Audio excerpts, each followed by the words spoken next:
இந்த ஒரு விஷயத்த செஞ்சீங்கன்னா 10 கோடி ரூபா வரைக்கும் ரூபா கூட கேபிட்டல் கெயினுக்கு டாக்ஸ் கட்டவே தேவையில்லை. ஏன் திமுங்களா எப்படி அதான் முதல்ல நானும் யோசிக்கிறேன். கேபிட்டல் கெயின்னா நீங்கள் கோல்டு ஸ்டாக் மாதிரி எந்த ஒரு அசட்டை சேல் பண்ணாலும் அதில் வர லாபம் தான் கேபிட்டல் கெயின்.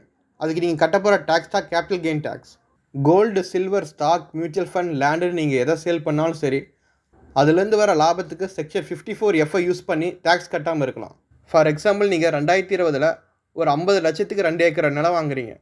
அதை 2025 1 கோடிக்கு சேல் பண்ணுறீங்க. 1 கோடி நீ பார்த்த உங்களுக்கு லாபம் மட்டுமே 50 லட்சம். இப்போ அந்த 1 கோடியை யூஸ் பண்ணி 2 வருஷத்துக்குள்ளே ஒரு வீடு வாங்குறீங்க, இல்லை 3 வருஷத்துக்குள்ளே வீடு கட்டுறீங்க. அப்படி பண்ணிங்கன்னா அந்த 50 லட்சம் கேபிட்டல் கெயினுக்கு நீங்கள் டேக்ஸே கட்ட தேவையில்லை. இதில் ஒரு சில விதிவிலக்கும் இருக்குது. ஃபார் எக்ஸாம்பிள், உங்கள் கிட்ட சொந்தமாக ஒரு வீட்டுக்கு மேலே இருக்கக்கூடாது. நெக்ஸ்ட்டு ப்ராஃபிட் மட்டும் இல்லாமல் என்டையர் 1 crore இன்வெஸ்ட் பண்ணணும். இதை ஃபாலோ பண்ணிங்கன்னா கேபிட்டல் கெயினுக்கு டேக்ஸ் கட்ட தேவையில்லை. மறக்காம சர்ப்ரைஸ் பண்ணுங்க. தேங்க்யூ. தேங்க்ஸ் ஃபார் வாட்சிங். Have a great time.